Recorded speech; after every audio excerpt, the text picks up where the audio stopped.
Picture a secret tunnel, meticulously crafted beneath the very foundation of high-security walls, stretching for miles in a secret network of darkness. This hidden marvel became the conduit for El Chapo's bid for freedom, a symbol of his determination. It was a tale that defied logic, leaving the world in awe of his audacious escapade. Tunnels were a distinctive way for the legendary drug kingpin Joaquin El Chapo Guzman to use to elude police and develop his empire, which earned him a spot on the list of the world's richest moguls in Forbes magazine.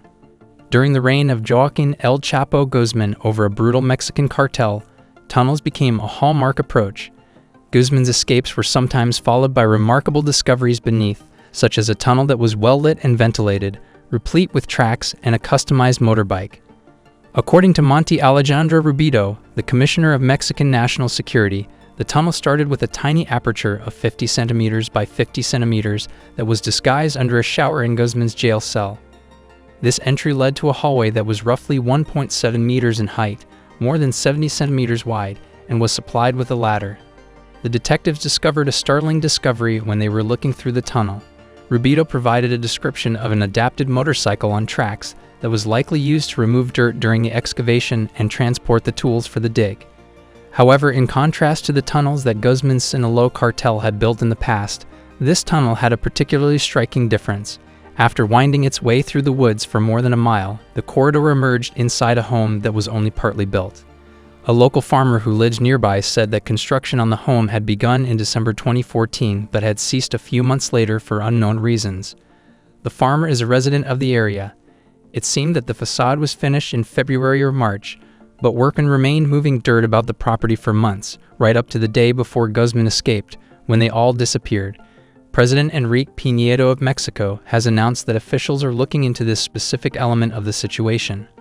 According to the analysts, there is no denying the undeniable evidence that jail authorities were involved in the conspiracy. An ex-drug trafficker who talked with CNN said that the absence of tunnel detection attempts before Guzman's escape implies that officials were not sincerely worried about keeping the famed drug lord in captivity. This was the opinion of the former trafficker. After Guzman was apprehended a year ago, police made a huge advancement in their investigation when they uncovered 7 residences in the Mexican city of Culiacan that were connected to each other. These buildings were connected to each other by hidden tunnels, and these tunnels were also connected to the sewage system of the city. It was discovered that Guzman's primary home in Culiacan was located in one of these houses when authorities conducted a raid on that location. But despite the reinforced steel doors of the residence, Guzman was able to buy himself enough time to escape by a secret hatch that was concealed under the bathtub. Officials from the United States who were acquainted with the hunt for Guzman said that he was able to evade capture by using a network of tunnels, despite the fact that the closest safe house was about 2 miles away.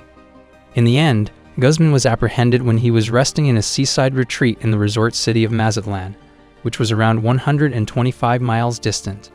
Already in 2013, detectives had unearthed yet another amazing tunnel that was suspected of being related to Guzman's Sinaloa cartel. This tunnel, which was often referred to as a super tunnel, ran underground all the way from San Diego in the United States to Tijuana in Mexico. It was a wonder of engineering, reaching a depth of 35 feet and covering a length that was approximately equivalent to 6 football fields. It linked 2 warehouses where law enforcement had recovered narcotics with an estimated worth of close to $12 million and was equipped with lights, ventilation, and a rail system. The United States Attorney Laura Duffy has issued a stern warning to the criminals who are operating in these tunnels.